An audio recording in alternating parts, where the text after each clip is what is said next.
அன்பிற்குரியவர்களே, இன்றும் இந்த அற்புதமான வேதாகம தீர்க்க தரிசன நிகழ்ச்சியிலே உங்களை சந்திப்பதிலே பெருமகிழ்ச்சி அடைகிறேன். நன்றாக கவனியுங்கள்.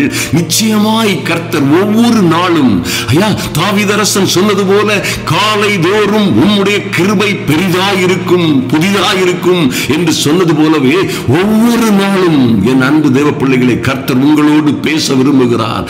ஒவ்வொரு மணிப்பொழுதிலும் ஒவ்வொரு நிமிடத்திலும் உங்களோட என்றென்றுமாய் இருக்கிற பரிசுத்த ஆவியானவர் உங்களோட பேசவும் இடைபடவும் உங்களை நடத்தவும் உங்களை எல்லா சிக்கல்கள் சிரமங்களில் இருந்து பாதுகாக்கவும் உங்களுக்கு அவரே வேதத்திலே எழுதி கொடுத்த அற்புதமான வாக்குத்தத்தங்களை தீர்க்க தரிசனங்களை நிறைவேற்றவும் உங்கள் வாழ்க்கையிலே நிறைவேற்றவும் ஆவலாய் இருக்கிறார் என்றால் அதிலே எந்த சந்தேகமும் இல்லை. என் அன்பு சகோதர சகோதரிகளே, இதுவரைக்கும் உங்கள் வாழ்க்கையிலே என்ன நடந்ததோ, எப்படி உங்கள் வாழ்க்கை கடந்து சென்று கொண்டிருந்ததோ அதை பற்றி எல்லாம் கவலைப்படாதீர்கள். முந்தினவைகளை நினைக்க வேண்டாம், பூர்வமானவைகளை சிந்திக்க வேண்டாம், எல்லாவற்றையும் மறந்துவிடுங்கள். கிறிஸ்துவுக்குள்ளே ஒரு மனிதன் வரும் பொழுது ஒரு நல்ல மனம் திரும்புதலோடு நல்ல ஒரு அபிஷேகத்தோடு வரும் பொழுது அவனுடைய பழையவைகள் எல்லாம் ஒளிந்து போயின, எல்லாம் புதிதாயின என்று வேதம் சொல்லுகிறது. புது சிருஷ்டியே காரியம் என்று பவுலடியார் சொல்கிறார். புது சிருஷ்டியாய் கிறிஸ்துவுக்குள்ளே நீங்கள் மாறிவிடுகிறீர்கள். என் அன்பு சகோதர சகோதரிகளே, எந்த சூழ்நிலையில் இருந்தாலும் கிறிஸ்துவுக்குள்ளே ஒரு புது சிருஷ்டியாய் வாழுகிற நான் கிறிஸ்துவுக்குள்ளே இருக்கிறேன், புது சிருஷ்டியாய் இருக்கிறேன், பழையவைகள் ஒளிந்து போயின, எல்லாம் புதிதாகும் என்ற நம்பிக்கையோடு காத்திருங்கள். உங்கள் வாழ்க்கையிலே கர்த்தரே சொல்லுவார், இதோ நான் உனக்கு ஒரு என்ன செய்ய போகிறேன், புதிய காரியத்தை செய்கிறேன். ஓ மைட்டி காட், எத்தனை பேர் செய்வார் நம்புறீங்க? நம்புறவங்க மாத்திரம் நம்ம கமெண்ட் பாக்ஸ்ல எழுதல, I believe God going to do great and new thing. புதிய காரியங்களை கர்த்தர் எனக்கும் என் பிள்ளைகளுக்குமாக செய்வார் என்று நம்புங்கள். ஓ மைட்டி காட், அது எப்போ சார் நடக்கும்? கர்த்தர் சொல்லுகிறார், நான் சொல்லவில்லை. அது இப்பொழுதே அது தோன்றும், நீங்கள் அதை அறியீர்களா? ஓ மைட்டி காட், என் அன்பு தேவ பிள்ளைகளே, உங்களுக்கு நாளை என்ன நடக்கும்? நான் உண்மையாகவே சத்தியத்தின்படியே சொல்லுகிறேன். நாளை என்ன நடக்கும் உங்களுக்கும் உங்கள் பிள்ளைகளுக்கும்? உங்கள் வாழ்க்கை நாளை எதிர்காலம் எப்படி இருக்கும்? உங்களுடைய ஃபைனான்ஸ் எப்படி இருக்கும்? உங்களுடைய சுகம் ஆரோக்கியம் எப்படி இருக்கும்? உங்கள் விடுதலை வாழ்வு எப்படி இருக்கும்? நீங்கள் எப்படி பரலோகத்திலே இருப்பீர்கள் என்பதை எல்லாம் நீங்கள் டிசைன் பண்ண முடியும். எப்படின்னு கேட்டீங்கன்னா, உங்களுக்காக கர்த்தரே எழுதி கொடுத்திருக்கிறாரே.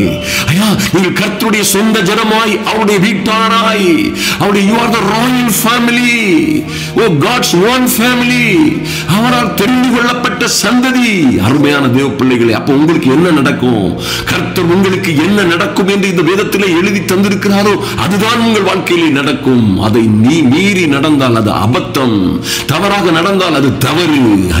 கர்த்தர் உங்களை குறித்து வைத்திருக்கிற வேதத்திலே உங்களை குறித்து ஒரு நீதிமானுக்கு என்ன நடக்கும், கர்த்தருடைய பிள்ளைக்கு என்னென்ன நடக்கும், கர்த்தரை விசுவாசிக்கிறவர்களுக்கு என்னென்ன நடக்கும், கர்த்தரை நம்புகிறவர்கள் எப்படி இருப்பார்கள், கர்த்தரையே நோக்கி பார்க்கிறவர்கள் எப்படி ஆபத்தில் அவரை நோக்கி பார்க்கிறவர்கள் எப்படி இருப்பார்கள் என்றெல்லாம் சொல்லப்பட்டிருக்கிறதே, அப்படித்தான் உங்கள் வாழ்க்கை நடக்கும். இதில் எந்த மாற்றமும் இல்லை. இதை மாற்றி பேச இந்த உலகத்திற்கு எந்த சக்திக்கும் எவருக்கும் அதிகாரம் இல்லை. கர்த்தர் சொல்கிறார், இது இப்பொழுதே தோன்றும், நீங்கள் அதை அறியீர்களா? நீங்கள் வனாந்தரம் என் பிள்ளையுடைய வாழ்க்கை, என்னுடைய திருமண வாழ்க்கை, அல்லது என்னுடைய ஃபைனான்ஸ், என்னுடைய தொழில், என்னுடைய ஊழியம் எல்லாம் ஒருவேளை வனாந்தரம் போல் காணப்படுகிறது. அவாந்தர வெளி போல் காணப்படுகிறது. செழிப்பு இல்லை, மாற்றம் இல்லை, சமாதானம் இல்லை என்று நீங்கள் ஒருவேளை வாழ்ந்து கொண்டிருக்கலாம். என் அன்பு சகோதர சகோதரிகளே, நிச்சயமாய் கர்த்தர், நீங்கள் அதை அறியீர்களா என்று கேட்டவர், நான் வனாந்தரத்திலே வழியையும் அவாந்தர வெளியிலே ஆறுகளையும் உண்டாக்குவேன். உங்கள் வாழ்க்கையிலே, உங்கள் பிள்ளைகளுடைய வாழ்க்கையிலே, குடும்ப வாழ்க்கையிலே, தொழிலிலே பரிசுத்த ஆவி உங்கள் மீது வரும் பொழுது நீங்கள் பலனடைவது போல, கர்த்தருக்கு காத்திருக்கிற பிள்ளைகள் எல்லாம் புது பலனடைந்து கழுகுகளை போல ரெக்கைகளை அடித்து உயர எழும்புவது போல கர்த்தருடைய கிருபை உங்களை தேடி வரும். ஓ கிருபை.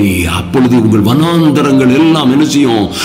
செழிப்பான வயல்வெளியாய் மாறும். அவர் வனாந்தரத்திலே வழியை உண்டு பண்ணுவார். அவாந்தர வெளியிலே ஒரு சொட்டு தண்ணீர் கூட இல்லாத இடங்களிலே அந்த செழிப்பும் சந்தோஷமும் சமாதானமும் இல்லாத உங்கள் வாழ்க்கையிலே ஆறுகளையும் உண்டாக்குவேன் என்று கர்த்தர் சொல்லுகிறார். நான் தெரிந்து கொண்ட என் ஜனத்திற்கு, என் பிள்ளைகளின் தாகத்திற்கு வனாந்தரத்திலே தண்ணீர்களையும் அவாந்தர வெளியிலே ஆறுகளையும் உண்டாக்குவதினால் காட்டு மிருகங்கள், வலு சர்ப்பங்கள், கோட்டான் குஞ்சுகளும் என்னை கனம் பண்ணும் என்று கர்த்தர் சொல்லுகிறாரே, அந்த காரியங்கள் எல்லாம் உங்கள் வாழ்க்கையிலே நடக்கும். மைட்டி காட், ஹல்லேலூயா. என் அன்பு சகோதர சகோதரிகளை, இப்படித்தான் ஒரு மாற்றம் உங்கள் வாழ்க்கையிலே வரப்போகிறது.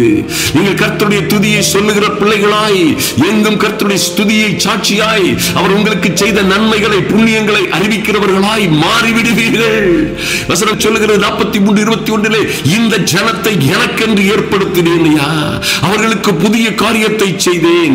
இவர்கள் என் துதியை, என் சாட்சியை, மகிமையை, நான் அவர்களுக்கு செய்த புண்ணியங்களை எங்கும் எங்கெங்கும் அறிவிக்கிற ஆசாரிய கூட்டமாய், அதாவது சாதாரண ஆசாரிய கூட்டம் அல்ல, ராஜரீக ஆசாரிய கூட்டமாய் இருப்பார்கள்.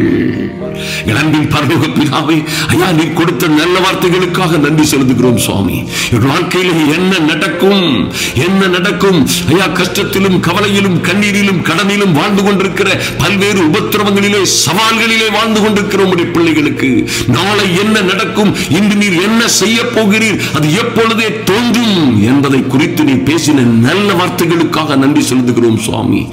ஐயா, நீ பேசுறது மாத்திரமல்லாமல் நீருடைய கையின்படி, கையினால் எழுதி கொடுத்த அற்புதமான வசனங்களுக்காக, வார்த்தைகளுக்காக, ஜீவனுள்ள வார்த்தைகளுக்காக நன்றி செலுத்துகிறோம். இவர்கள் எல்லாம் எங்களுடைய பிள்ளைகளுடைய வாழ்க்கையிலே பலிக்கும்படியாய் என் இயேசு கிறிஸ்துவின் நாமத்தினாலே ஜெபிக்கிறோம் நல்ல பிதாவே. ஆமென், ஆமென். என் அன்பு சகோதர சகோதரிகளே, நிச்சயமாய் பலிக்கிற கர்த்தருடைய வேதாகம தீர்க்க தரிசனம் பிடித்துக் கொள்ளுங்கள். வாழ்ந்து சிறந்து உயர்ந்திருப்பீர்கள். ஓ, க்ளோரி.